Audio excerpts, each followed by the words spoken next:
But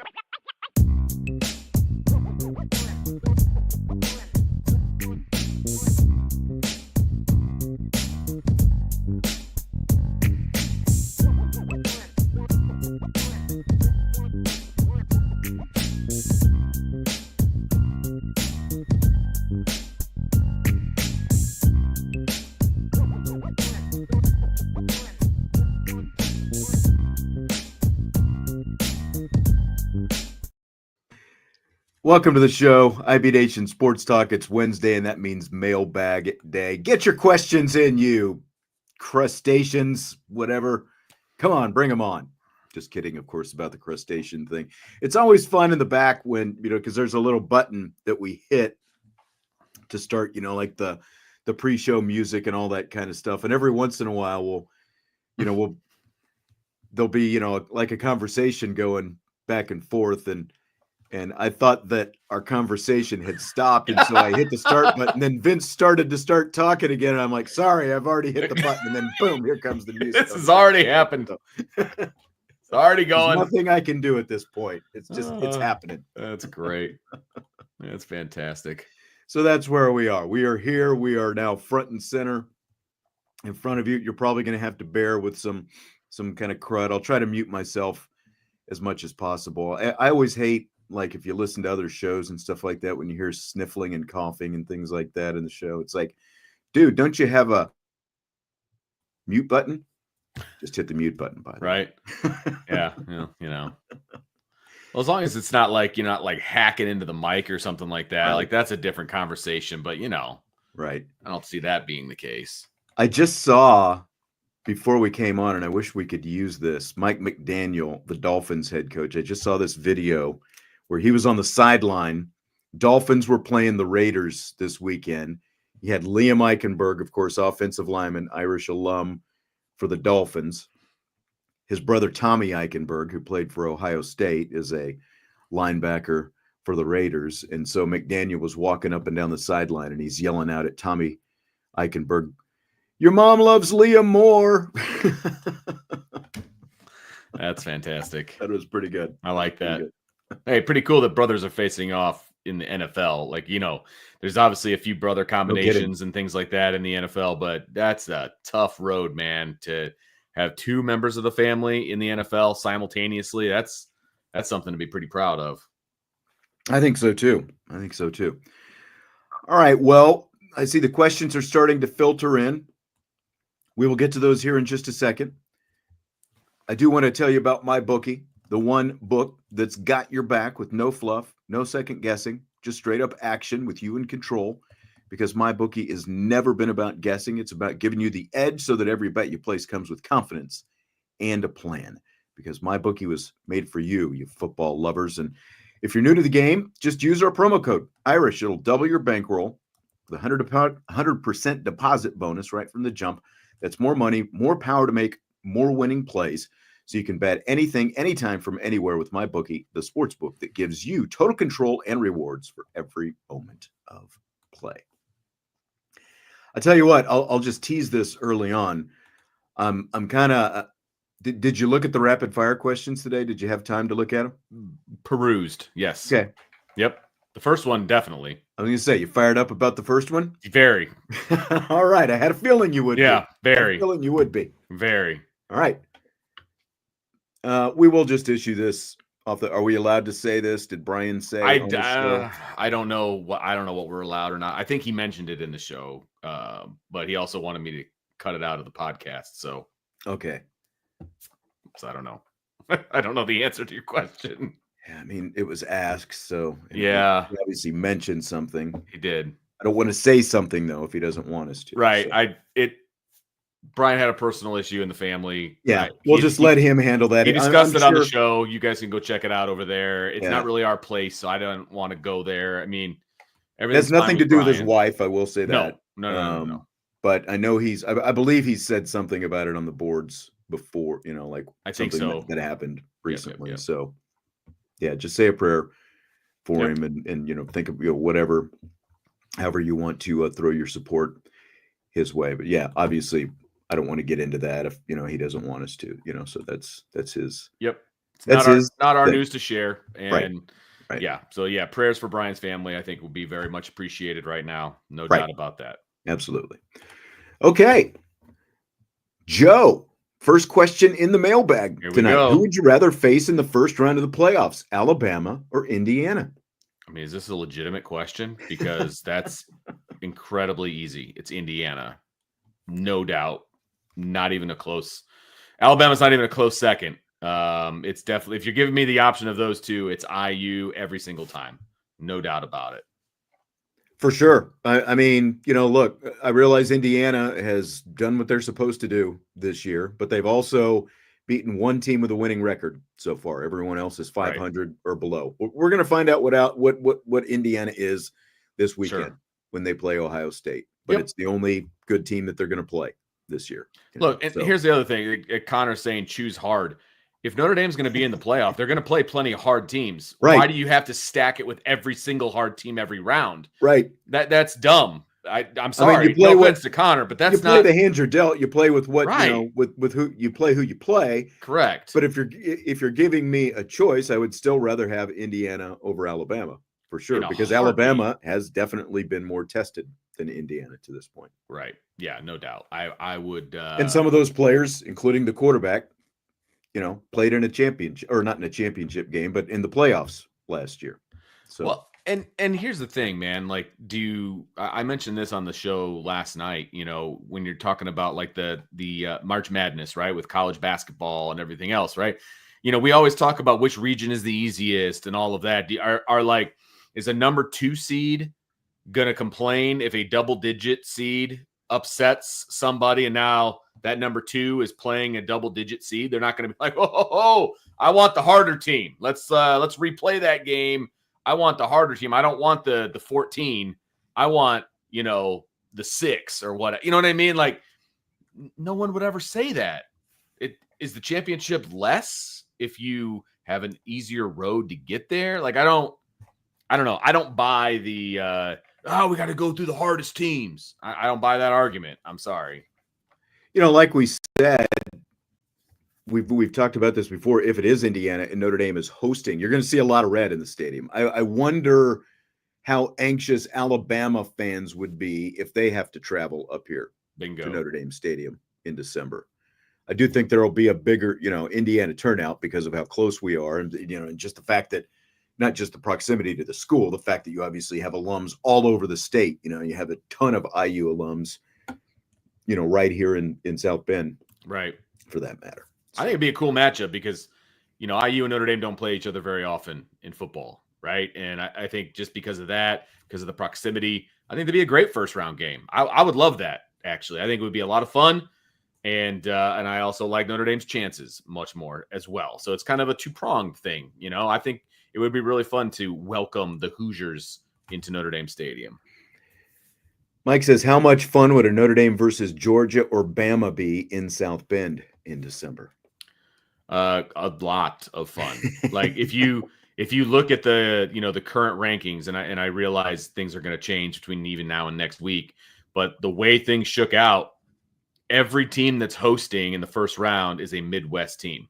Every single one. I think that's freaking awesome. Yeah. Right.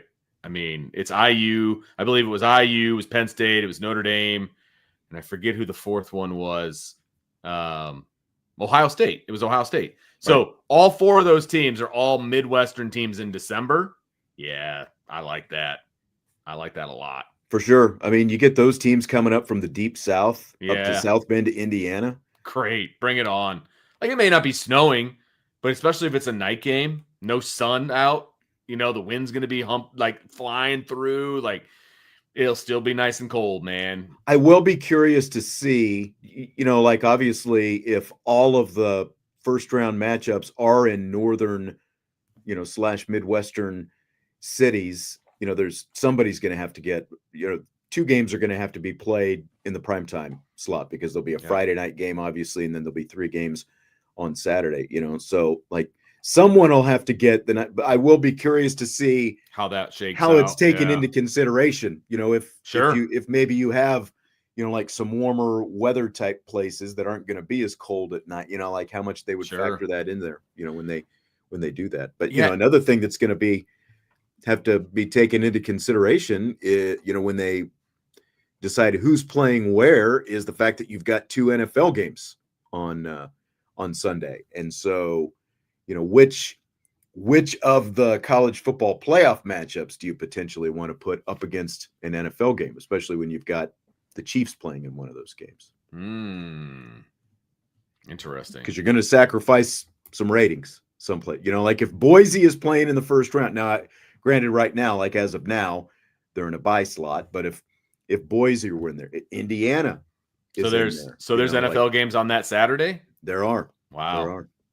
Yeah. I'm surprised that they would do that. But there's also a reason, I think, moving forward, that first weekend of the college football playoff is the only time that games are played on a Saturday. Right. Throughout the entire playoff. Everything That's else the only head-to-head day with Okay. college football in the NFL. And the reason the NFL did it is because what they're going to do is the 4 teams that play that Saturday are also going to play on Christmas Day. They'll just, like the opponents will be different, obviously. But that's why they're doing it, because of there's going to be a short week, and Christmas Day is I think on a Wednesday this year. So gotcha. That was their justification for doing it. Other than let's just screw with college football, I think is part of it still as well. Yeah, that's definitely part of it. Those first round games should be a lot of fun, though. I'm looking forward to it very much, very much. And look, if it's a game like, let's say, South Bend, right? I mean, it gets dark at like 5 o'clock. Mm-hmm. So even the 4 o'clock game is going to be dark. It'll be chilly an hour into the game. So it's going to be cold regardless. You know what I mean? You got 3 out of those 4 games. The noon game's still going to be cold, but you've got 3 out of the 4 of those games. They're going to be played without sun. You know what I mean? So whichever Notre Dame gets, that would be the case.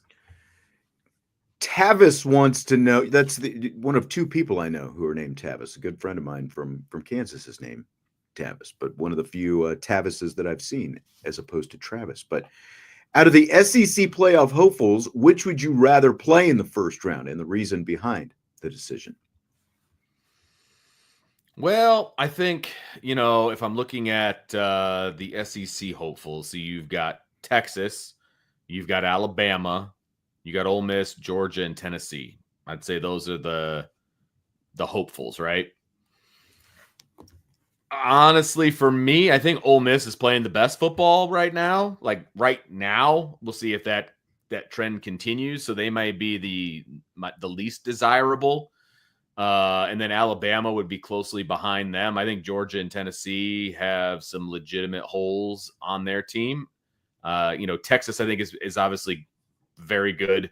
I don't think I'd want to play them either. But again, I'll play anybody. Like, I'm not overly afraid of any team, but that's, I guess, how I would rank them moving forward.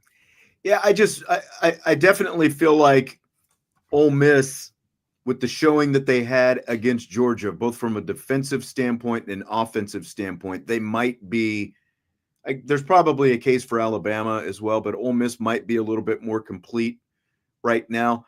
I would honestly probably take Georgia. And I'm not saying that Georgia would be a pushover by any means, but I just feel like with, like the turnover string that Carson Beck, he was turnover free in the win over Tennessee, and they really needed that win over Tennessee. But I mean, the guy's got 12 interceptions this season, and most of them have come within the last 5-6 games, like 8 interceptions, I think, in the last 4 games. And between that and the penchant that Notre Dame's defense has at causing turnovers, they're number 1 in the nation in takeaways. I just feel like Georgia is more ripe now than probably at any time in the last 5 or 6 years. Like that's who I would want. I still feel like there's more, even though Georgia won the game down at Texas, I feel like there's more explosive players that the Longhorns have offensively that you're going to have to probably contend with. So Georgia would be my pick. That's fair. I think it would be a toss-up for me between Georgia and Tennessee, who I'd rather see. Yeah. I think Notre Dame could make Nico look like a rookie, look like a freshman. So I like Notre Dame's chances there as well. So those would be my top 2, would be Georgia and Tennessee. Yep, I can see that. I can see that as well. All right, now we've got a lot of Oh, here we scenarios go. being thrown. We've got a few others that I'll get to after this. So, from Stymie, if Indiana loses by 7 or fewer in Columbus, do they finally bypass Penn State? Because Penn State lost by 7 in Happy Valley. It's baffling. What do you think? Yeah, probably. I mean, I think that's a fair statement at that point, because you've got again, it comes down to the whole common opponent thing, right? And for Penn State and IU, it would be a common opponent. Now, I don't know their schedules off, memorized or anything if they have other common opponents, but obviously they would all be wins.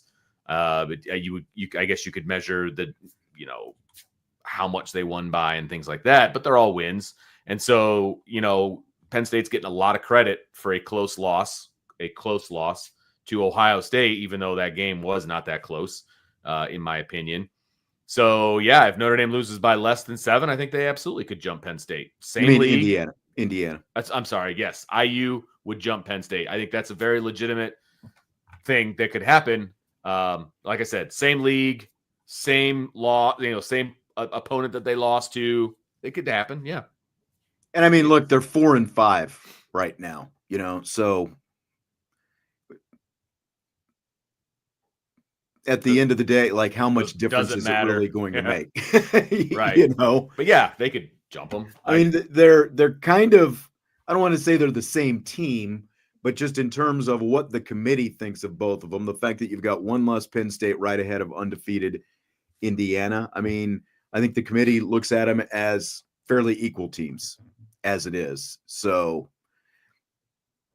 yeah, I mean, they could, especially since, as Stymie pointed out, Indiana's game would be on the road, whereas Penn State lost at home. I mean, it's almost a flip of a coin. So yeah.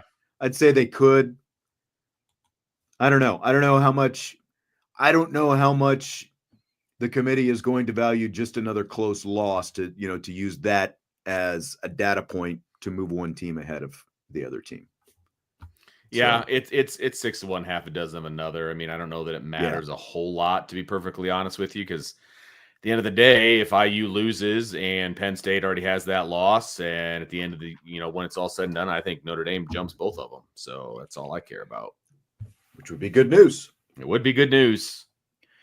Brett wants to know where the committee sees Ohio State, or where would the committee put Ohio State if Indiana beats them decisively? They'd be in that mix of that SEC block of teams with 2 losses. They'd be right in that neighborhood someplace, right? So somewhere between I would say 7 and 11. I think that's probably where they would be, somewhere in there, wherever you think you could slot Ohio State at that point. The thing about Ohio State, though, if you look at their 2 losses, it would be to the number 1 team in the country and to the number 2 team in the country. To another would probably move up to number 2 at that point. If they beat Ohio State decisively, Ohio State's 2 losses will be to the number 1 and the number 2 team in the country. They're not going to drop out at that point. Right. They're not. And they might probably be around 7. That's kind of what I'm looking at. Like where Alabama is right now is I think potentially where they fall. I don't think they fall too hard. I think they're probably going to fall into that range, like that 7-8 range, something like that. Yeah.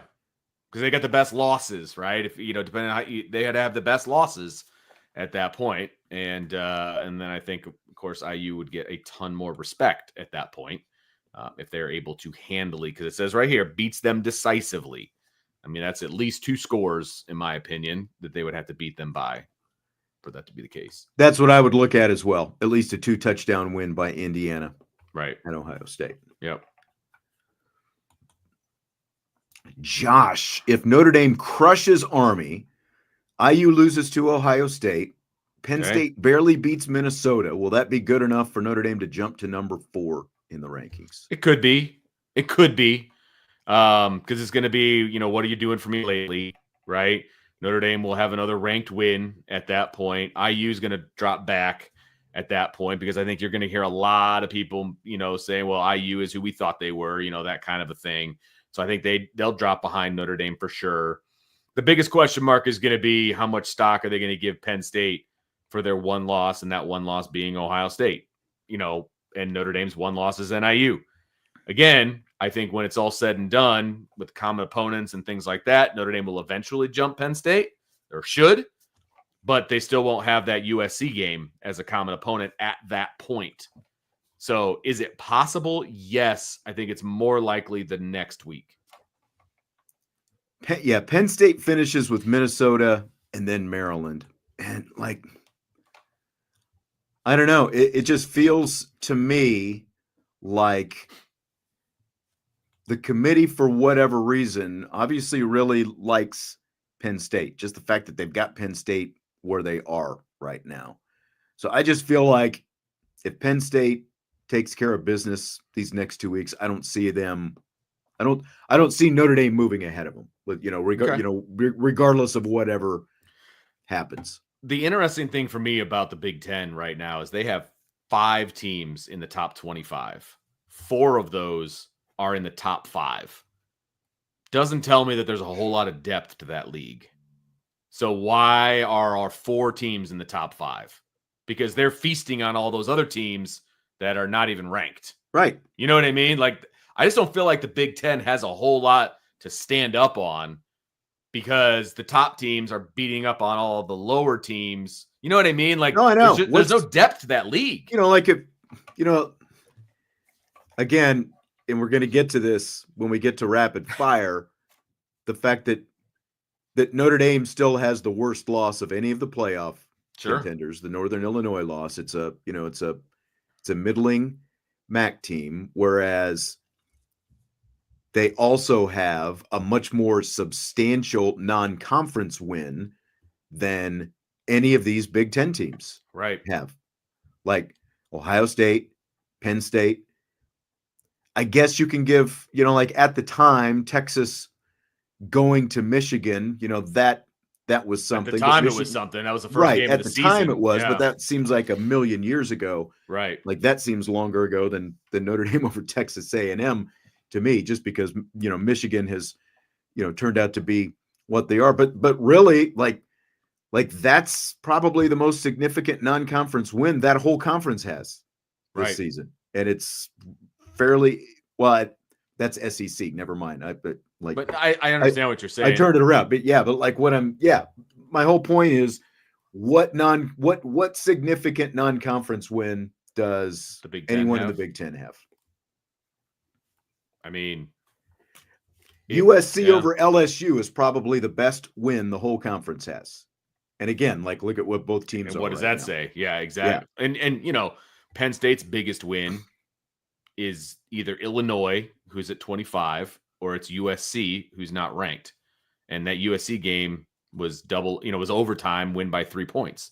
You know what I mean? They struggled. They were down the entire game until the very, very end when USC tied it up and then won in overtime. Then Penn State won in overtime.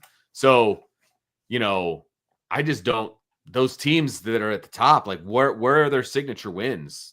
Yes. Right. Notre Dame's loss is bad. Nobody's arguing that's why, that. That's why all the detractors keep bringing up Northern Illinois. That's their whole They argument. barely mention Texas A&M, and what they don't understand is when you start comparing, that is, it is contradictory, obviously. The fact that Notre Dame still has one of the best wins in the country, and it'll be even better if Texas A&M beats Texas next week, because then Texas A&M is going to be the number 1 seed in the freaking SEC championship game, so it'll be even better for Notre Dame's argument. But even for right now, it's still one of, if not the, when obviously they're not in a conference, so any win for Notre Dame is a non-conference game. But when you take the Big Ten, when you take the SEC, all these, like BYU's win over SMU was one of the better non-conference wins for the Big 12, just because of what SMU has turned into. I mean, literally none of these other teams in contention have nearly that kind of non-conference win of substance that Notre Dame has with Texas A&M. And that, as much as anything, and the fact that they do have a couple more wins over ranked teams, helps Notre Dame, because as much as, again, I'll kind of save it because we're going to get, deeper into this whole thing here in just a few minutes. So we'll get to some of these other topics first. You know where I'm going with that. I do, and I'm excited about it. I know you would be. Mike wants to know, could Marcus Freeman be sought after in the offseason as a head coach by college and NFL teams? Well, yeah, sure, of course. I mean, he could be sought after. That doesn't mean he's going to go anywhere. I mean, and it all depends on what Marcus Freeman can do in the playoff too. I mean, that's a big part of it. I mean, he's going to have to prove that he can win some big games in the postseason, which no Notre Dame team has done in 30 years. So he's going to have to prove that. I mean, obviously BK got his big contract, even though he never won a big game in the postseason. But Marcus Freeman, I think, is going to have to do that. I think there are teams that will come after him, sure, but I don't think he's going anywhere. So teams come after Al Golden every year. Teams are going to come after Mike Denbrock every year. Teams come after Mike Mickens every year. That's just something that you got to deal with. And frankly, if you're a winning program, it's going to happen every offseason. Yeah. That's a good thing. That's a good thing. Notre Dame takes care of his coaches now. I mean, so I wouldn't sweat it. The fact that his assistants have already had a lot of interest in just his first couple of years says something. And people take notice, Absolutely. People take notice of the recruiting that he's doing, the kind of players that they're getting in here. And I think the committee notices as well, when you look out there on that field and it's their job to know this anyway, that there have been significant losses that Notre Dame has had on both sides of the football, and younger, more inexperienced guys have stepped in on both sides of the ball as well, and played at a high level, and peers and people who know football take note of that. So yeah, I would fully expect Marcus Freeman to be sought after, especially you win a playoff game. You win 2 playoff games, you're going to get a lot of interest, I think, at that point. But I agree with you. I don't think that necessarily means he's going anywhere. I think he's pretty happy with the situation that he's got here. Right, and you got both coordinators just signed new 4-year contracts. Like you're pretty set moving forward. If you're Marcus Freeman, I don't know that any other job would be super enticing. To be perfectly honest with you, when you're starting to compare it to the job he has already. Concur. So Tyler's got a couple. He started off with just a freebie question. What do you think of KU upsetting BYU last week? Then he came in assertively with a super chat, and the Jayhawks trying to create some chaos this week. Thank you for the super chat, Tyler. I mean, they're for a team that does still have a losing record, they're still trying to get bowl eligible with 2 games to go. I thought it was, we started off the week. I don't know. You must not have been here with us on Monday, Tyler, when we were waving the wheat. Yeah, man, waving that wheat for Kansas beating BYU.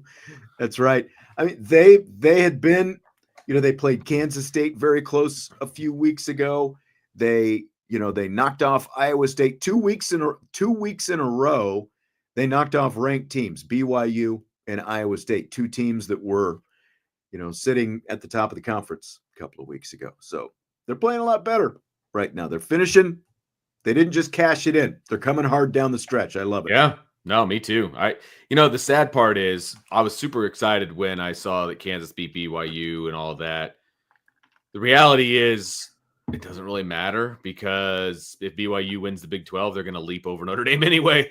In the seeding, you know what I mean? So, but it was fun anyway. Notre Dame moves up the rankings because of it, so that's fine. But I thought that was funny as I look back on. I was like, well, crap, conference champion's going to leap Notre Dame anyway.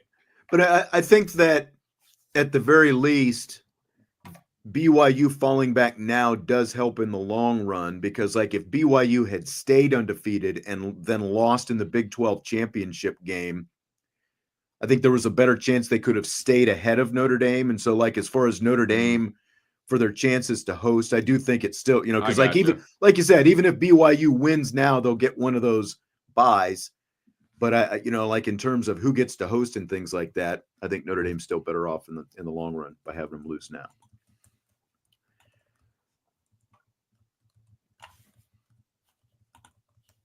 All right, let me see. Let me jump back in here. Stymie wanted to know if we've listened to Coach Shrewsbury's post game from last night. Love that guy, he says, holding guys accountable. I haven't had the chance, and I'll tell you what, like because of my women's basketball commitment and with football going on, I haven't had as much chance to, give a lot of attention to men's basketball yet. Once football dies down here in a week, I'll at least be able to start directing my attention more to the men's side. And I think Trevor Trowbridge, who's covering men's basketball, he's going to kind of join the show from time to time, and we'll do a little basketball combo once we get past football and stuff like that. I'm sure we'll have Tom Noy on as well here and there, and always a friend of the show. And I did not specifically hear his press conference, but I'm sure it was much along the lines of other press conferences that he has given where he does hold the players accountable. That has never been a problem for me when it comes to Mike Shrewsbury. Like, he'll not only will he hold them accountable within the media, but he'll also bench them and not play them and to hold them accountable. Like, I mean, he puts his money where his mouth is. And I do appreciate that, especially with a young team like this, where you're trying to build a foundation and things of that nature. So big fan of Mike Shrewsbury for that, for many reasons, but that is definitely one of them. Yeah. Joe says he doesn't want to look past Army, but if Notre Dame beats USC badly, do you think Lincoln Riley is USC's head coach next season? I don't know what Lincoln Riley's buyout is, but I bet you it's pretty high. And I think he's had enough success to warrant this season. I don't think the end of last year wasn't great either, but I don't think, I think his seat would be hot going into the year, but I think he'll be the head coach next year. I do too. I think, they've already shown signs of kind of an upward trend these last couple of weeks since he switched quarterbacks. So, not gonna write off USC by any means next week between rivalry and, there's still a ton of talent on that roster. And I don't think that they would move past Lincoln Riley after 3 years. I don't think so either. I think that, he's got a new defensive coordinator this year. They brought in a new defensive staff. Yeah. The biggest thing for them is obviously getting some things figured out recruiting wise, figuring out, transfer portal and NIL and all those different things. But I don't think they'll move past him. No, I don't either. They've had to eat so much money in that athletic program over the last several years. Joe wants to know which premier college team will have an opening. I'll tell you what, nothing really comes to mind. You're talking about a premier college football team. Florida already said they're sticking with Billy Napier. Florida State is not going to cut ties after one bad season. They're just 13-0 last year. I don't think, somebody said Michigan. They're not going to leave Sharon Moore after 1 year. I don't see that being the case.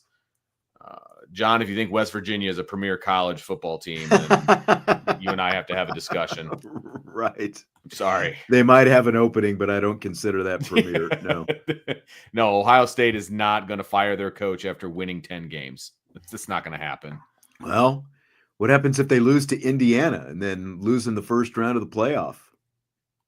Yeah, they're not going to fire their coach. You don't think they would? I do not. Sorry. He's going to have to go like 500 for them to fire him. They're not going to fire him after winning 10 games. I just don't see that happening. Because he would be 10-3. Yeah. If the scenario you laid out, he's 10-3. He wins a lot of games. And he'll finally beat Michigan this year. But yeah, that's a factor as well. Look, if he goes and lays in it, okay. If they lose to IU to Michigan. Okay, if they lose to IU, they lose to Michigan.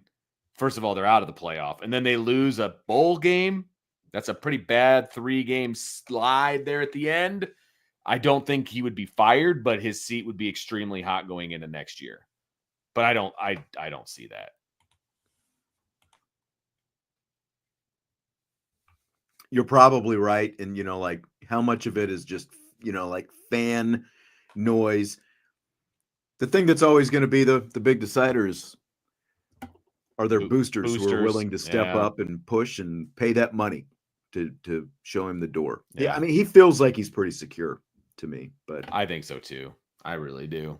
I mean, especially like you said, you beat Michigan, that's going to go a long way. Yeah, right, because he's obviously beating Indiana as well this week. Look, they got to beat Indiana. They got to beat Michigan. I mean, they do those two things. He's obviously going to be just fine.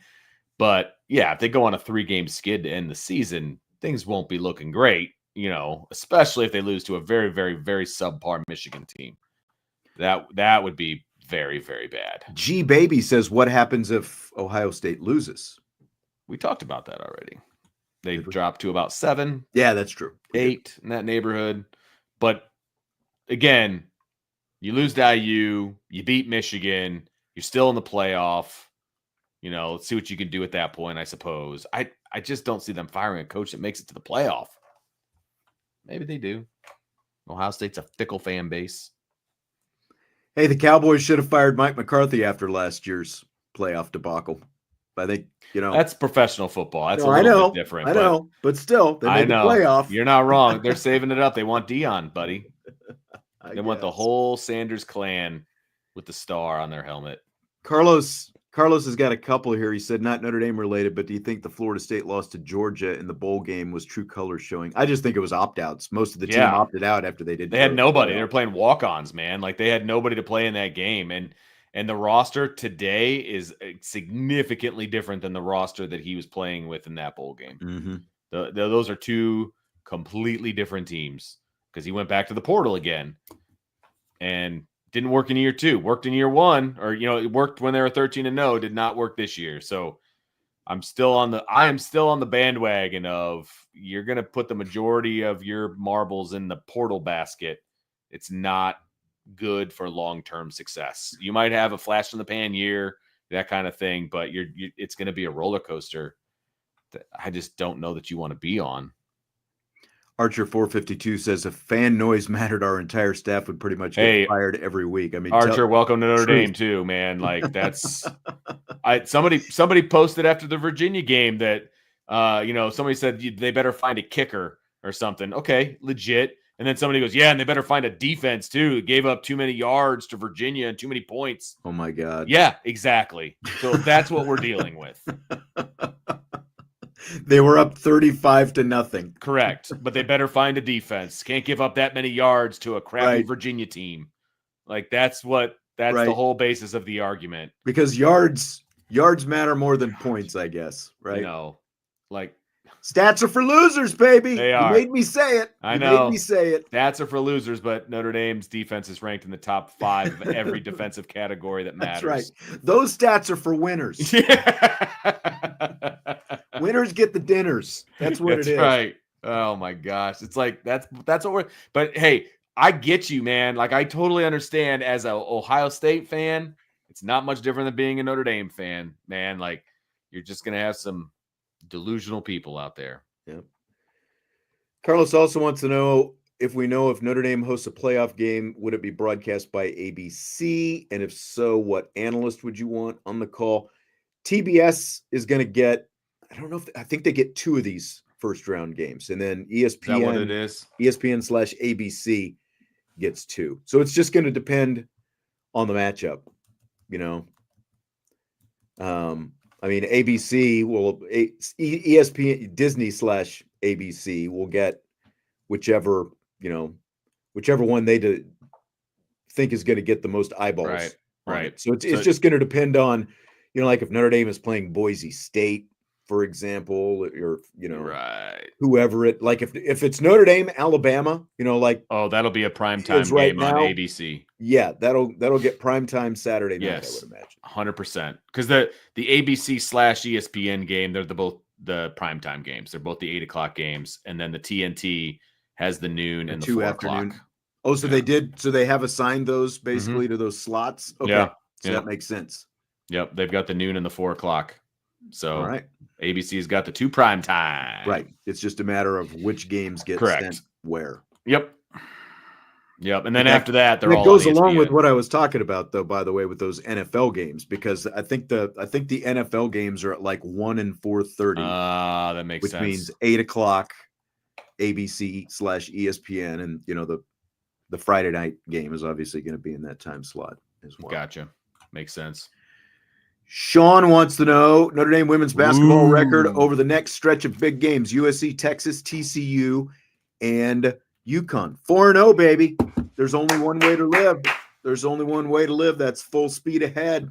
4-0. I mean, it's going to be an interesting stretch, considering Notre Dame is not probably going to be, at 100% full strength for any of those 4 games, but they're still going to be really good, especially if they get Leah King back this weekend. But like this weekend's going to be like, and I was just working on part of the preview that's going to come out this weekend. I mean, you've got 3 players who are going to play in this game who were all projected to go in the first round of next year's WNBA draft: Olivia Miles and Sonia Citron for Notre Dame, and Kiki Iriafen for USC. She's a forward who transferred from Stanford. And then you've got the nation's 2 best, from last year, freshmen who are now sophomores, Juju Watkins and Hannah Hidalgo, excuse me, who are both first-team All-Americans as true freshmen last year.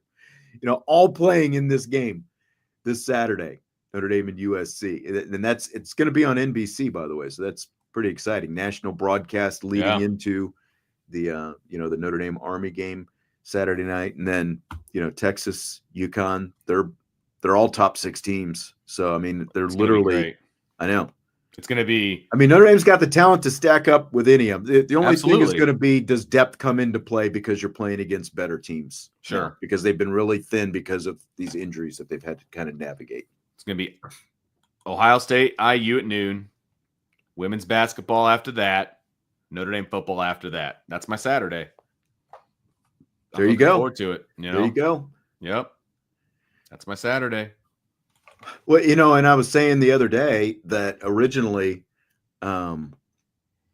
they had contacted USC and wanted USC to play the game that's going to be in Los Angeles this weekend in New York, in Brooklyn, right, at the Barclays Center where the Brooklyn Nets play, and it was going to be the Shamrock City Classic, but USC couldn't do it because they decided they were going, they were doing the Paris game this year. They're also going to UConn this year. And then, whatever else their travel looks like for their Big Ten, they just didn't want to go east that many times, all the way across the country, and then obviously the Atlantic when you factor in Paris as well. So they ended up, and it was going to be, so it would have been like same deal. Afternoon game in Brooklyn for the Women's Shamrock City Classic, and then the men, or not the men, but the football team obviously playing the Shamrock Series at Yankee Stadium. So it would have been kind of a doubleheader, but you'll still get a doubleheader because it's all going to be on NBC this weekend. So that'll be kind of cool still. All right. Let me hydrate here real quick. Hydrate away. It's very important to be hydrated. There's no doubt about that. Working on the junk in here. Does my voice sound different? Can you tell?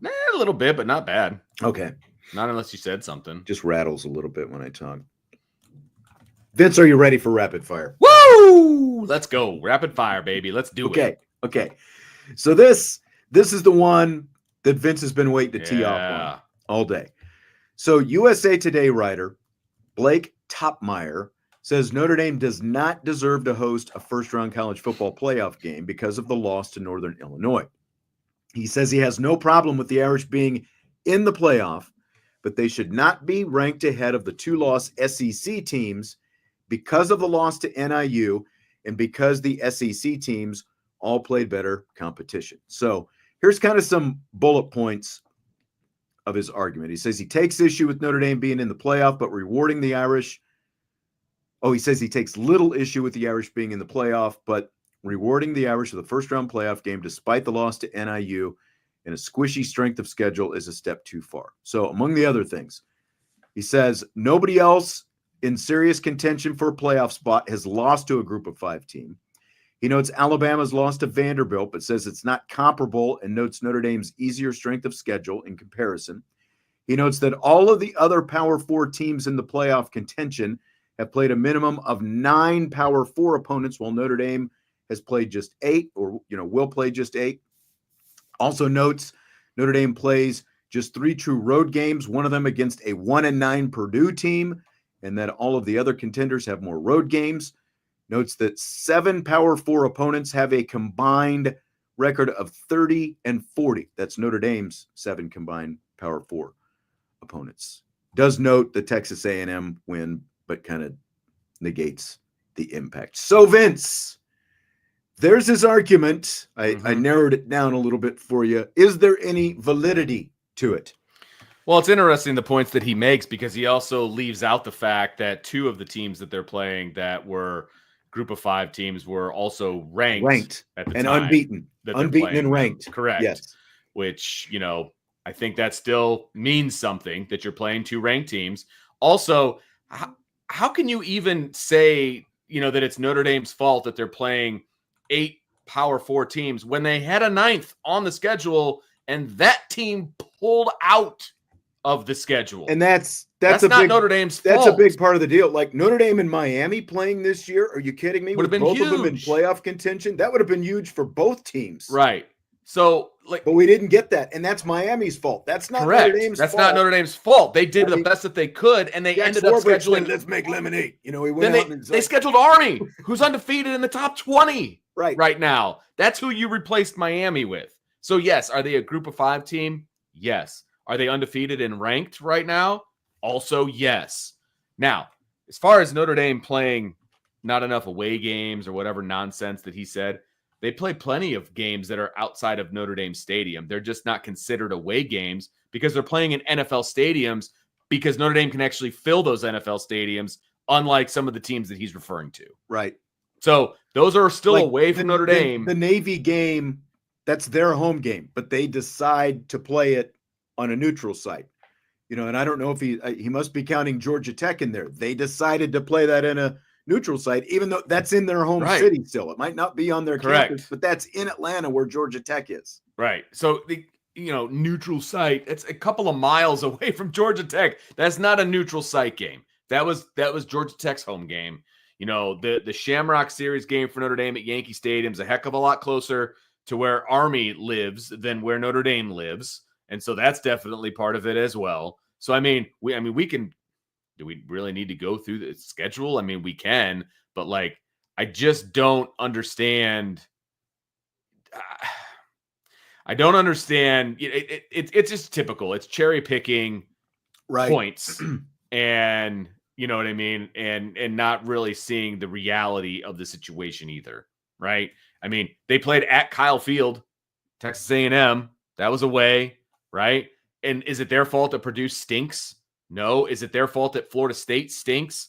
No. Is it their fault that USC is a sub 500 team right now? No. These schedules are made 5, 6, 7 years in advance. Look, they just announced the Texas game, in 28 and 29, which is well into the future. Well, look, Florida State, as we've talked about, Florida State was 13-0 last year. It's not Notre Dame's fault that they're horrible this year. Right. That was there's a reason they put it in primetime. It was supposed to be a big-time primetime matchup. Correct. If Florida State is even an 8-win team, that win, at least looks better. Absolutely. It's not Notre Dame's fault that Florida State turned into what they turned into from one year to the next. I've been hacking up along over here on mute. It's all good, talking, man. I know. I was trying to keep talking. Notre Dame is obviously living, rent-free squarely in this guy's head with all the research, that he put into this, when he talks about, the losing, the 30-40 combined record and all this stuff. I'll give some of my data points, and, you've hit one of the more important ones, the whole Miami fiasco that was completely out of Notre Dame's hands that forced Jack Swarbrick, again, to go out and make lemonade out of the situation and, put Army on the schedule and do they're going to play Navy every year. Right. And they on less than a year's notice to be able to fill a hole in the schedule, that is not easy to do. It's not easy to do at all. and before you get to your points, which are going to be awesome, I know they are. But he also, the whole comparing 9 Power 4 teams versus 8 Power 4 teams, but then he leaves out the fact that these other teams are also playing 1 AA teams. that was going to be one of my points. Like, you want to go down the list, right, and look at all the schools that have played even Oregon. Oregon has played Idaho. Alabama's played Mercer. Ole Miss has played Furman. Georgia has played UMass and Tennessee Tech. Right. Tennessee Tech might be FCS, but still lower level. But at the same time, and then look at Ohio State. Now, these aren't FCS teams, but it's hardly murderer's row to play Akron, Western Michigan, Marshall. They play Purdue as well. Like, if you're going to hold Purdue against Notre Dame, Jesse and I talked about this yesterday. It's crazy to me. Purdue has had to play Ohio State, Penn State, Oregon, Illinois. They're going to play Indiana this year. Purdue's played a tougher schedule than any of the contenders that the Big Ten has in the conference. And that's, not including the fact that they had to play Notre Dame as well. That's obviously out of conference, but Purdue has played a tougher schedule than any of the Big Ten contenders, and I know he's comparing Notre Dame to the SEC in these 2 losses, but here's the combined record of the teams Penn State has played: 35-54. 35-54. They have also played 1-9 Purdue. They have also played 0-11 Kent State, but he has no problem with Penn State being ranked number 4, obviously. Right. Even though, again, because their loss happens to be to Ohio State. And then, Miami, Ohio, by the way, was a MAC champion last year. You can't control what Miami, Ohio is this year. That was supposed to be a really good MAC team, right, that they were playing this year. Indiana has beaten 1 team with a winning record. That's 6-5 Washington. They played a 3-7 Florida International team, an 0-11 Western Illinois team, and a 3-7 Charlotte team. But are we complaining about Indiana? No, because it's Indiana. They're the darling. Like, the media loves Indiana because it's the story.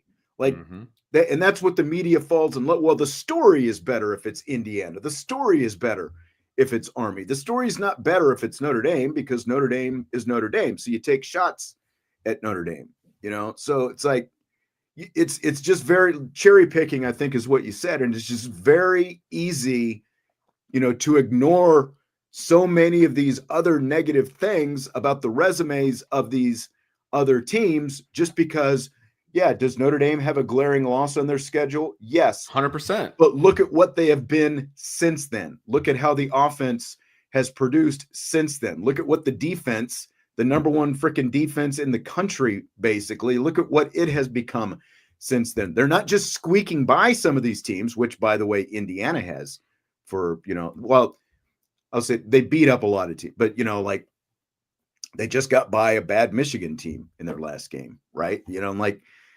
Notre Dame's not just squeaking by these teams. They're beating them convincingly. Handily. And that's the part of how the committee has evaluated them when these rankings have come out. Yeah, it's just hilarious to me, the points that these people try to bring up, and and look, Notre Dame has to wear the NIU loss. They got to wear it. There's no doubt about it. And they have done literally everything in their power to make up for that from week 3 on. And they're scoring over 40 and they're giving up 10 in that stretch from week 3 on. Like, what more do you want them to do to prove that, what? They had a bad day. They had a bad day. They had an off day. They didn't play very well. They had a bad day. If they hit that field goal in the game and they win that game, Notre Dame has probably the number 2 team in the country right now. Yeah. You know what I mean? And nobody's talking about the fact that they squeaked by Northern Illinois. Right. Then all the conversation is, well, Notre Dame might be number 2, but the best seed they can get is number 5. Right. That's exactly right. They're not in the conference. See, they should be in a conference. That's what the conversation would be then. It's just, it sucks. They lost that game. I get it. But this is still a really good football team. And they've proven it in every other game that they've played this year outside of September 7th. Yeah. Every other game they've played, they've been the dominant team on the field. They have been. And nobody can even argue that part of it. They've been the dominant team in every other game. The NIU team, that one stinks. There's no doubt about it. But Notre Dame's really, really close to being just about where they would be in the seeding as even if they were undefeated. They're really close to that right now. So even wearing that loss, they still deserve everything that they've gotten up to this point. Yes. And by the way, I'll be a monkey's uncle. This Irish team is good. Nice handle. Says Tech is going to give Uga fits. I won't be surprised. Like this is probably Georgia Tech's best chance to beat. I'm not saying they're going to, but it's their best chance to beat Georgia in a long time. It Absolutely. should be much more competitive than it's been. Yes. Look, Georgia's got holes, man. Georgia has holes. And, if they can force the Georgia quarterback into some mistakes, into some interceptions and some things like that, it could be very interesting. It could be very interesting. Thanks for the super chat, Dolly Madison. Saying in 2021, Notre Dame had 6 block punts. When might we see that again? When they don't have this particular person as their special teams coordinator. Yeah, they did. And then that guy left, right? He's with the Colts now. So he specialized in block punts. Marty Biaggi doesn't really specialize in block punts. No. He specializes in trick specializes plays. in fakes, though. Yes, trick plays. He doesn't call them trick plays, by the way. What does he call them? He just calls them. You want to just get to that right now? You want to get to the Marty Biaggi question? I don't even know if you saw it coming on here. Clearly, I didn't. We'll circle back. So I was really focused on that first question. I'm not going to lie. Yeah, you just got hung up on that one. It's like there's nothing else in rapid fire. All my attention will be teeing off on this bozo. Who dared say this? I know, right? Here's what Notre Dame special teams coordinator Marty Biaggi said about Jordan Faison's overturned fake punt touchdown last Saturday. Now, he fielded a lot of questions on this, by the way. Okay. At the media session. Sure he did. Yesterday. And he basically was like, we're on to Cincinnati. Yeah, I think he kind of said, remember what Bill Belichick said? We're on to Cincinnati. We're turning the page. We're not even thinking about that, because he was asked like, oh, I'm sure. So this is just one of the questions, and this kind of came at the tail end. Here's the quote. I think what it really did, going with our slogan of chaos kills, what I really felt it did is, worst case, it created a spark in the stadium and the atmosphere for our players. And then you see what's a real credit to the guys is our whole punt team had to come right back, and we still flipped the field. Forced a fumble, and it just really got the energy, I felt like, going for a good finish to the first half, end quote. First question. Okay. Rate the chaos kills slogan on a scale of 1 to 10. You know what? That's like a 9. I think that's a good one. I'm not a big fan of like slogans and, team phrases and things like that. It's not really my thing, but it's a fun t-shirt, though. Yes, as slogans go. I would wear a Chaos Kills t-shirt. I would tell you that. Yeah. And I would have the Biaggi head on my, like on my, with the hat on backwards or whatever. I would do that. As slogans go, marketing opportunity. Someone needs to take advantage of that. Chaos Kills. I like it. Yeah, absolutely. I'd put it as solid. And look, I coached special teams for you for a year. And, what's fun about special teams is you can look for, like even the guys, like look at some of the guys who are out there on special teams. You've got a mix of starters, you've got a mix of reserves, but you can look for the little things in guys that might not translate into them, being a regular contributor either on offense or defense.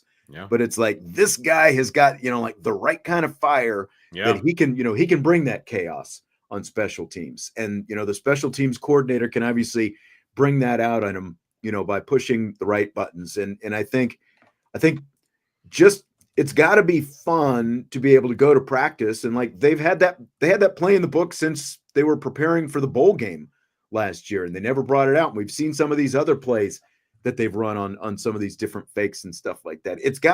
I think it's gotta provide some energy at practice, when guys know that those things are possibilities and you're not just out there, oh, it's another punt, we're practicing another field goal or whatever. It's like, okay, now we're going to work on this, and again, like the special teams coordinator being able to look for those little things, little traits in each guy, that tells him that, hey, this guy can bring us something to the punt team. This guy can bring us something to the kickoff team, and so I love that, like the chaos skills. Like I said, I'd wear that on a t-shirt 10 days out of 10.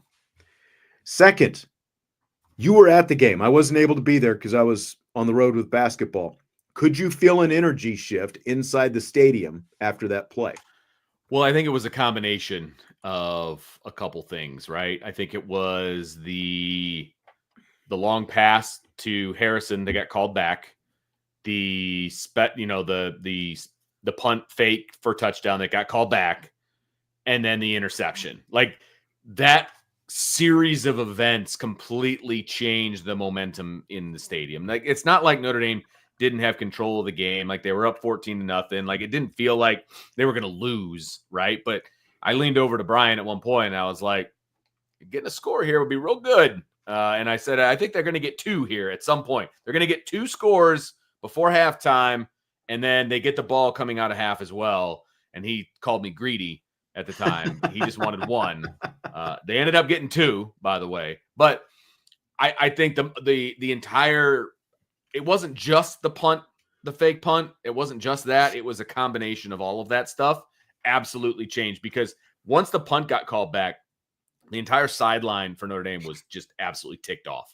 And you could see it, right? The defense was hot.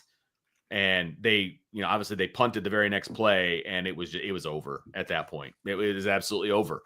The entire it woke up a sleeping giant, right? It was that kind of a thing. And that's and I mean, it wasn't just the punt play because but the it was Harrison play also got called back. Yes, and it was the same series, right? Like it was like long touchdown, got called back. Long touchdown, got called back. Like interception. It was that whole series of events. You could feel the shift and you could see because our press box is on the opposite side of the home team. So we have a great visual, right, of the Notre Dame team, and it's like, oh, they're hot. Like they're not a happy group of people right now. So it definitely changed the momentum, no doubt. And that's what it felt like. But again, not being able to be there like you, couldn't quite feel the same kind of energy. But obviously things, like Biaggi said, things got going down the stretch because chaos kills, baby. Right. And it also helps when you unleash Matt Rendell, who, by the way, was the special teams player of the week for his punting. Sean, go figure. When you let a big leg punter punt, he can flip the field for you, right? And not only just let him punt like he's learned how to punt. He didn't learn how to do that rugby style. He never learned how to do that. He learned how to punt like a normal punter. And when you let him do that, like he kicked it into like a gale force wind and still got the yardage that he got. I mean, it turned over, it cut right through the wind. Like it was one of the most beautiful punts I've ever seen. And I just don't understand why they don't let him do that on a regular basis. I really don't. And then he pinned them as he also did a great job of just pinning them inside the 20 or inside the 10. I forget what it was on another punt where he just did the little flip flop and it worked great. And I just don't understand why they're messing with that. I don't get it. I don't either. Let him roam. I know. Adam wants to know, any concern with Army's defense having extra time to prepare for Riley Leonard and the offense? No. I mean, the short answer is no. Notre Dame is still much more athletic than Army's defense. Yes, Army's defense is a really good defense. They're really good. But I'm guessing they're probably going to have a good scheme against Notre Dame. I'm sure that that's true. But sometimes it's not the X's and O's, it's the Jimmies and Joes. Mm-hmm. And Notre Dame's got some really good Jimmies and Joes. And one of them is Riley Leonard. And I just don't see – they may slow Notre Dame down. Like, look, Notre Dame had like 5 3-and-outs in the last game. They were rusty. They didn't look good at times, right? But they still put up 35. And I just feel like they're going to be fine. Look, Navy found out. Right. Like Navy found out there's a difference in who they were playing. And I'm not saying that Notre Dame is just going to show up and line up and dominate Army from start to finish. Army's going to make some plays on both sides of the ball. Sure. But, Army might stop Notre Dame 4 out of every 6 or 7 plays. But on those 5th, 6th, and 7th plays, there's a very, very good chance that those are going to be explosive plays. Yes, and absolutely. that's where Army is going to have a hard time, because again, like, just look at the physical matchup up front. Like you expect, like the Armies and the Navies, those guys in the trenches. Yeah, they're going to come at you. They're going to be scrappy and all that kind of stuff. They're going to bring a lot of toughness up there. But they've been able to physically dominate pretty much every team that they have played this season, even though because they're roughly the same size, but they play a little bit harder. Well, the Notre Dame guys are going to be a lot different size. Right. They're going to have a lot different athleticism, physicality, the whole thing. It's just going to be a lot different. And Corey says, I think they will be ready for the quarterback run, but the scrambles will get them. You can be ready for the quarterback run all you want. The thing about the quarterback run, especially when it's Riley Leonard, it's an extra hat that they're going to have to deal with. And that's why quarterback runs are effective, because normal defenses don't have to take into account the quarterback. You can be as ready as you want for it, but no, they have never tackled a guy like Riley Leonard.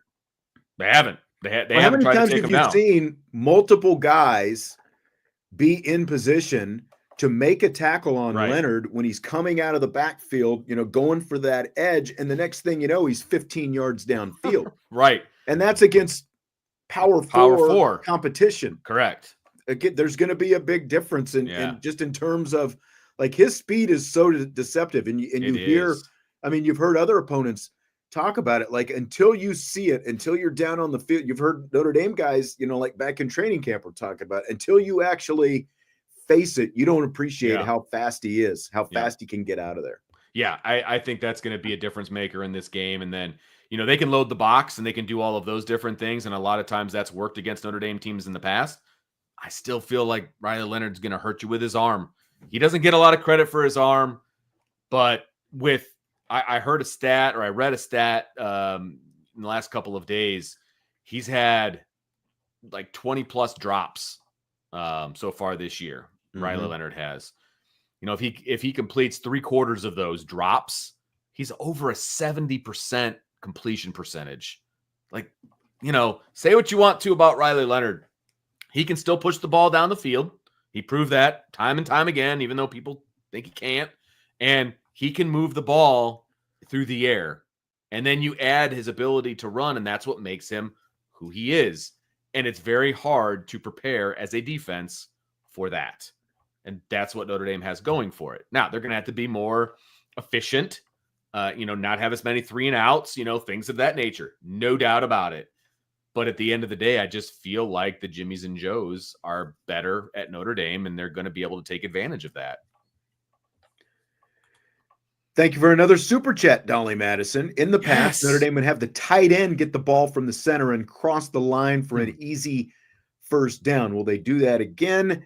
It is fun to see the special plays. I think that we're referring to Mitchapalooza. Yes. And that is a thing of the past. I mean, especially when you've got a guy who had an ACL tear last year. True.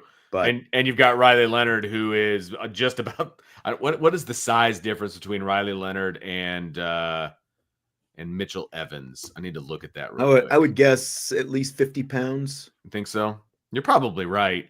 But Riley Leonard is no shrinking violet. He's 6'4", 216, and Mitchell Evans is 6'3". Oh, nope, that's not him. Sorry. He's 6'5", 260. So yeah, about 50 about pounds. 50 pounds. Yeah, about 50 pounds. But he's still a load to bring down, and you don't need to do Mitchapalooza when you've got Riley Leonard. No, I mean you've got quarterback power. Right. Right. That's sometimes it's been stopped, but it's been pretty successful most of the time. So, but great question. Great question. Because it is fun to see some of those wrinkles and things of that nature. There's no doubt about it. So Joey Galloway said on the college football playoff selection show, or the ranking show last night, that Indiana's chances to make the playoffs go from where they are right now, 97%, They only drop to 96% if they were to lose to Ohio State. So with that in mind, he says Indiana should just sit their quarterback, Blake Rourke, against the Buckeyes this weekend to prevent a Florida State Jordan Travis situation like last year. Buy or sell it, Vince? Jordan Travis got hurt against a terrible football team, if I'm not mistaken. I don't think it wasn't their biggest game of the year. I would have to look that up to be precise. But you know what's going to happen if first of all, it's a stupid idea. That's number one. Number two, if they unreal. I was watching this live. Right, me too. I couldn't believe what I was hearing from a man who played in the freaking NFL. Correct. If you sit him against Ohio State, you know what's going to happen? He's going to hurt himself against Purdue. Like, that's what'll happen. Right. That's karma. Like, that's what will happen. So we're going to sit him against Ohio State, but play him against Purdue. Like, why in the world? Or do you just sit him the whole? I don't know. Right. What are you thinking, dude? Like, this is IU's biggest game ever. This is their biggest game ever. Yeah. And you're not going to come to the game with all your bullets in the magazine. Like, what? This is the dumbest thing I've ever seen. And what is that? And what kind of message does that send to your team if they decided to do that? It goes against anything any coach stands for. What are you thinking? But like Kurt Cignetti specifically, like this is a very confident, borderline cocky guy. Like he is confident, going back to the whole Google me thing and all that stuff. Like what kind of message are you sending to your team if you're basically saying, well, gang, it's been great up to now, but this game, it really doesn't matter. We'll just, we'll play for 3 weeks from now or a month from now. We're laying up. We're going to sit down. We're going to sit the quarterback right now. What are you telling your team at this point? Like, no coach is going to do this. I'm sorry. No. And again, like I said, what kind of message does that send? Well, we're going to, we're just going to go ahead and lose this game. Right. We're not going to send our starting this quarterback one doesn't out really there. Matter. But you guys can go out there and get hurt. You guys are good. You guys will be fine. Just, take this L. Yeah. And it'll be cool. Point. But we're gonna He's important. You guys, you're pawns. You're just pawns. Yeah. What kind of message is that? Like, no, you can't. No. Just absorb the spears. Be the guys who catch the arrows. Oh my gosh. Let him sit under the shield. Yeah. Man. Unbelievable. I was really surprised that the rest of the McElroy and those guys didn't push back even more than what they did. They did to a degree. I mean, like all three of them looked at him like he had three heads. Yeah. But I think it's just because he's their friend and they didn't want to, make him look too bad. But it was incredible. Fill in the blank. Olivia Miles and Sonia Citron both being projected to be first-round picks in next year's WNBA draft is blank. A testament to how good this team is, number one. And number two, makes me a little upset that Olivia Miles may not come back for the next year. Because I was hoping she had 2 more, she's got 2 more years of eligibility this year and next year, right? Yep. And so I was hoping that she'd come back for another year. But if you're projected as a first rounder, I don't know what all the money situation is for the WNBA. I know it's increasing. And I do still wonder how much NIL could be a factor. Yeah. In that. I think in women's athletics could she get more by staying around for another year? Yeah. Well, and depending on what they do as a team, are they going to win a national championship this year? Are they going to fall short? Do you want to come back with some unfinished business? That kind of thing. This team's going to look a lot different next year than it does this year, but they still have all that young talent. So, I think all of those things come into play. I do.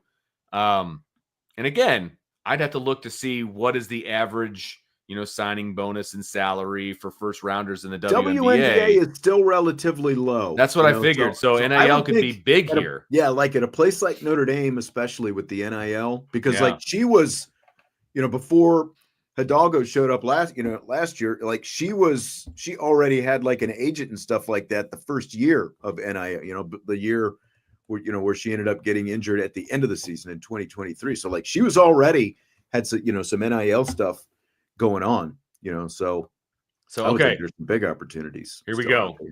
Picks 1 through 4 make the same amount, by the way. $76,535. Okay.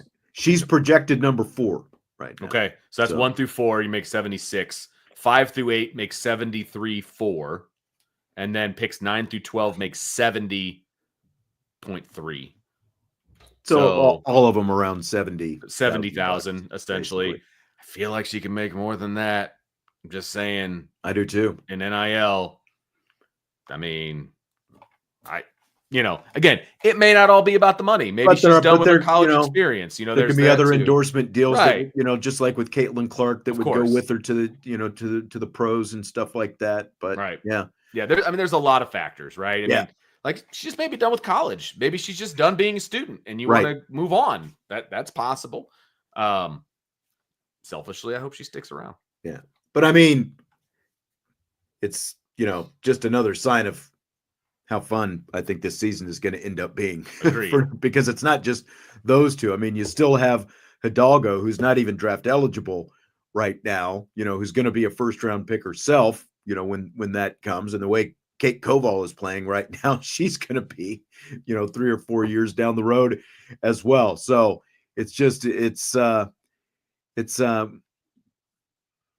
I'm just looking forward to this Saturday. Like, I just can't wait to see it.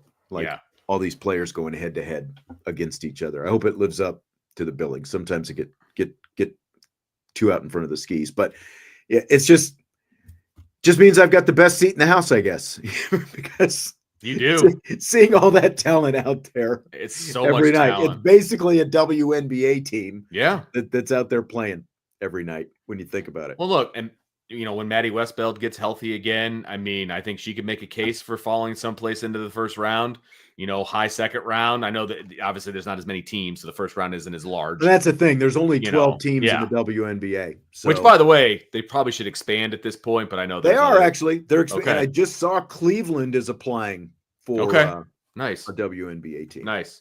So, look, the bottom line is Hannah Hidalgo, the young freshman who's the post, Kate Koval, right? That's her name. They're both going to be first rounders. I mean, you've got 4 guaranteed first rounders on the team, in my opinion, right now. And again, some other ones possibly knocking on the door. Yeah.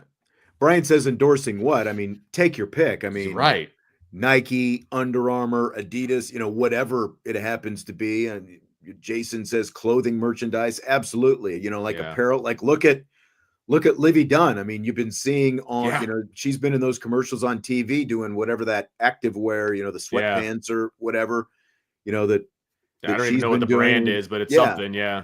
Yeah. And I mean, you factor in the social media and all that kind of stuff. There are a million different things, especially if you're going to be, if you've got that kind of talent. And I mean, I think it was easy to kind of put a Liv on the back burner a little bit because of, her being out with the injury last year and because of how great Hannah came in and played right away.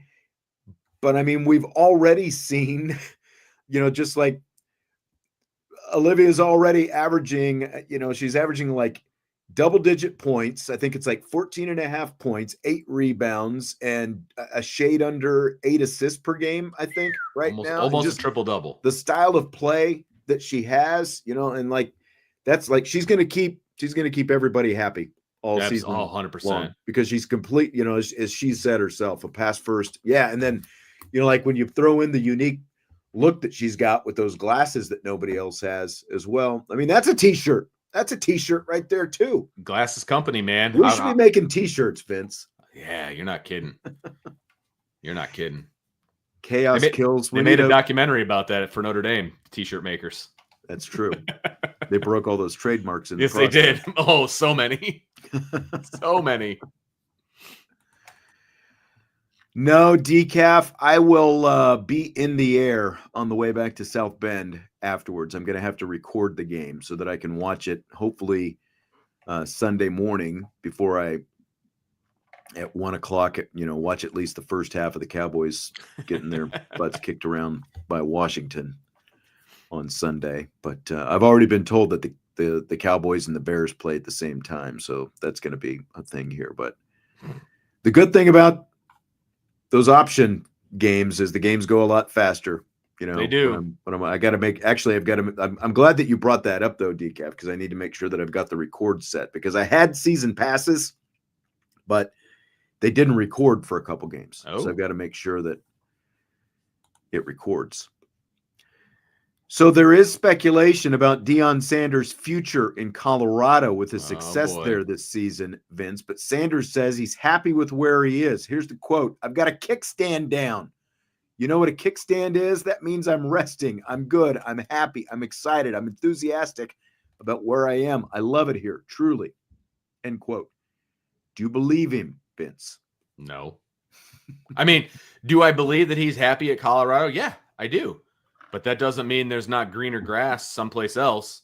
You know, if for some reason that Florida State wanted to make a change, or if there's some reason, you know, look, maybe the NFL isn't for Dion, but if Jerry Jones comes knocking and you got Michael Irvin and you've got all these guys, his former teammates, coming after him and saying, "Hey, man, you got to put the star right," and he's got an opportunity to draft his own kid, I'm just saying, I think that would be hard for him to pass up. That's all I'm saying. I think it would be hard for him to pass up.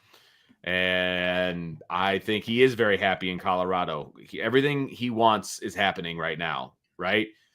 But like I said, his dream jobs aren't open yet. He went to Colorado because that was the best job that was open when he was available. Yeah, he had a chance to move from FCS to Power 4. That was the best job that he was able to get at that moment. That's why he went there.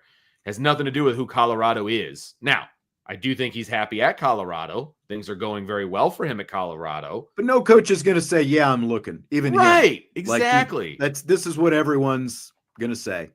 100%. But if push comes to shit, there's just, because like the whole thing attaching him to the Cowboys is, well, if the Cowboys draft Shador, then Dion would go. Well, okay, that's the end of next April. So the Cowboys going to wait until the draft comes to find out if they get Shador and then hire a head coach? If they draft Shador, it's going to be Dion calling Shador and being like, "Hey, we just drafted you." Like, that's how that's going to go. Like, you know what I mean? And later on in like the 7th round there, he's going to call the house again and he's going to say that he drafted Shiloh. Like, that's how it's going to go, right? If he's going to be the head coach for the Cowboys. I mean, yeah, I wonder what that conversation would be like if Jerry picks up the phone and calls Dion. The grass don't grow under Dion's boots, like if the opportunity comes along, he'll take it. Gone. But again, he's not going to sit there right now, even to him, with a season in progress and a chance to.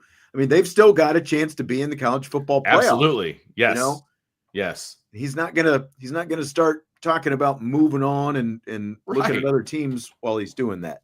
He's going to be as definitive as he can. I mean, and nobody blames him, even if he really is looking around. But if the opportunities come up, he'll take a look. I just feel like Dion would fit the NFL a certain way, right? I mean, look, there's no recruiting. There's no, you know what I mean? There's a lot less boots on the ground work to do when you're in the NFL. Mm-hmm. You're not worrying about grades. You're not worried about the transfer portal. I don't know. I got a lot higher level of talent. Yeah. And look, I don't necessarily wish that on you as a Cowboys fan, but I could see it. I really could. I could as well. I don't know. He's stressing over. You look like you're so stressed out. Like you can see it. ND Sailor says Hannah covering Juju will be something. I'm not telling you like any secrets that I've heard or anything, but I'm guessing you're going to see a mix of both Hannah Hidalgo and Sonia Citron. Yeah. Agreed. Sonia is the best lockdown defender in the ACC. She gets every team, she draws the toughest assignment every week. And like from a size standpoint, they're a little more. It makes sense. Similar. Yeah. But I think, and obviously Hannah's a very good defender as well. But like man to man, Sonia Citron is locked down. But I think that they'll throw different looks at her. And I think you'll see both of them out there guarding Watkins. What time exactly is it? 2:00? 4 o'clock Eastern. 4 o'clock. Okay. Gotcha. Yeah. Perfect. Dolly Madison is bringing the super. Man. Thank you, Dolly. Who should be the OC for the Cowboys? I mean, they got to figure out who the head coach is going to be first before they figure out who the OC is going to be. I'm, like someone asked me about Lincoln Riley. I would not be opposed to that. Honestly, Honestly, the way Cliff Kingsbury has done in Washington this year, I would not be, I've said before that I was a little on the fence about Kingsbury. Maybe even anti, I felt like he kind of, rode the Patrick Mahomes coattails for a long time. But when you look at what he's done there in Washington so far, like that would not disappoint me if Cliff Kingsbury, especially you get him away from, a team in the division, that kind of thing. I would not be disappointed by that at this point. Tommy Reese. We got a lot of Tommy Reese's flying in here. Jared Parker. Yeah. Probably deserve that. Okay, so Glenn Powell, and you're right, DK. I probably do need some bourbon and, honey and lemon. Glenn Powell, who played Hangman in Top Gun Maverick, recently had this to say when asked about reports that Tom Cruise wants Powell to take over the Mission Impossible franchise. Mom would never let me do that, he said. So what do you think, Vince? That's an interesting response. I guess, does that mean that she's like too in love with Tom Cruise? Like she wants, Tom to continue the thing? Maybe. That's interesting. Hey, apparently Glenn Powell's a mama's boy. Good for him. I dig it. I need to know more at this point as to why mom wouldn't allow him to be in Mission Impossible. Is like she can only see Tom Cruise, in that role? Like, is that her thing? I'm very curious about that. Or is Glenn Powell just not an action star? Is he a rom-com guy? Good question. I mean, I don't know. Like they tried a few years back, they tried to bring Jeremy Renner in, and Jeremy Renner was supposed to kind of take this thing over. And then Tom was like, I'm good. I'm going to keep doing this thing. Glenn Powell would make a lot of sense. Yeah. He's kind of whether his mom wants him to or not. Yeah. I know, he is. Right? And it was all because of Top Gun Maverick. That's what spun his career. I know. Around. It's true. Still a great movie, by the way. Yes. Very good. USMA 87's got the same thing. Hang in there. I'm curious, USMA. He's a West Point grad, but he's a Notre Dame fan. I'm curious which side we're going with here this weekend. You don't have to answer, I guess, if you don't want to. Yeah. I think he's going to root for Notre Dame, but he'll always be an Army guy. Yeah. But he's USMA. Is that Marine Corps? U.S. Military Academy. Oh, that's Military Academy. Okay, so it is Army. Okay. Yeah. It's a tough week, he says. Yeah, I get that. It's a tough week. Gladiator 2 is out in theaters this weekend, Vince. Are you any more excited for it now than when we talked about it a few months back? I would say yes. I'm more excited about it now because it's real and I can actually go see it. I'm going to see it. Like Dylan and I are going to see that this weekend. Oh, are you? Sometime between Wednesday and Sunday. Okay. We're going. I don't know when, but we're going. And I'm not, there's no ifs, ands, or buts. Like I want to see this movie and I want to see it in the theater. I can't wait to see it on my TV. You know what I mean? Some movies you can wait for streaming and all. I need to see this one in the big time. So I'm going. I'm excited about it too. I am very curious to see how different and how alike 1 and 2 are. Right? I need to see it before I get too crazy opposed or, pro it. But they're going to get my money. I've seen some of the previews. I'm getting a little bit more warm to it. I think we were a little confused about the Denzel and all that kind of stuff, but and there's a lot of homages. If it's a remake or a sequel. It is a sequel. It is actually sequel. Gladiator 2. Yeah. And the son, Lucius from the first one is kind of taking the, over the part of he's the gladiator this time. Right. Connie Nielsen, the sister, her young son, Lucius from the first one. He's the one out there in the Coliseum doing the fighting, I think, this time. Right. So it's going to be interesting. Yeah, I need to. I'm excited. I want to see it as well. I'm not going to be able to see it this weekend, I don't think. I'll have to look. The hotel we're staying in LA is actually right next to where the Lakers play. I don't know if there are any movie theaters. There has to be, right? There has to be. There has to be. Friday would be my only chance to do it. I'll have to check out the area. Because you're always looking for stuff to do because you're kind of there solo, kind of doing your thing, when you're not with the team. I mean, and it's a pretty ordinary Friday, like we're going to be out there all day Friday, but it's like they practice in the morning and it's it's just like a typical Friday. There's, no, group events planned or anything like that. So I'm very interested to see how Lucius goes from being the son of the princess or whatever, whatever her title was, right, to a gladiator. Like, how did that happen? You know what I mean? Because they do show her up in the box, watching this thing happen. So, does she know that that's her son? I need to know. Maybe he turned traitor at some point. Maybe. I don't know. I've got questions. I got lots of questions. I mean, look at this. Hunter's coming in. He's got you set, man. LA Hunter. Live next to Staples. Nice. All right. There you go. I'll check it out. Thank you very much, Hunter. I think we're within a couple blocks. What's that? Hunter, I'm curious. Are you an LA guy? Can you tell me what the area around the Staples Center is like? Can I get out during the day and not be accosted by, whatever? You never know. You never know. That's legit. I've never been to LA, so I can't even speak to whether it's a walkable situation or what. So hopefully Hunter can help you out here. All right. Last question for you tonight. In the Gladiator spirit, if you had to pick a Notre Dame player to battle for your life in the arena as a gladiator, who are you picking? For me, as in, am I in there and I'm hiding behind him and he's doing everything? He's your proxy. So okay, got you. You're sending him into the arena to fight for your life. From I'm trying to decide, do I go with somebody who's got quicks, is super fast and can kind of maneuver, or am I going for a bigger guy? You know what I mean? Like a Riley Mills, for example. He's the one that came to my mind first. See, Riley Mills is whatever that the Germanic guy from the first one. A little, big, bulky, yes. A little less agile, but obviously very physical. Whereas, Russell Crowe was kind of the right mix of, muscle and agility. He wasn't just some big massive guy. Yes.